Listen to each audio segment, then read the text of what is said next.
With the M18 hatchet, especially using it up in the tree with like tight crotches, tight unions, trying to make pruning cut that you can't get your big saw in there. With the M18 hatchet, it makes it so much easier to get into tight places like that.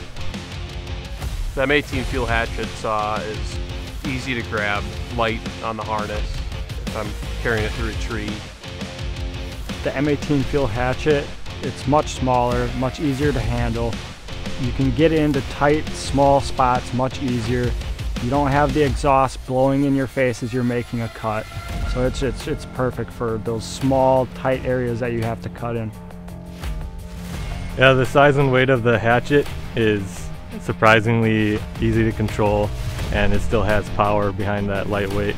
My initial thoughts of cutting with the M18 hatchet was that it cut right through what I needed to immediately. There was no kickback, there was no bog on it. It chewed right through it cleanly, and it was fantastic. I was very surprised with the amount of power it did, being so small. It cuts right through anything I've put it through yet, whether it be a small top of a pole chunk or any tree limb.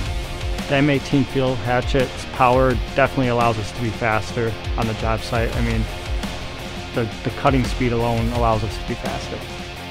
The use of the M18 fuel hatchet has made us more productive as a lineman. We're able to make our cuts a little bit quicker. Not having to pull out such a large chainsaw to make small cuts is so beneficial to us.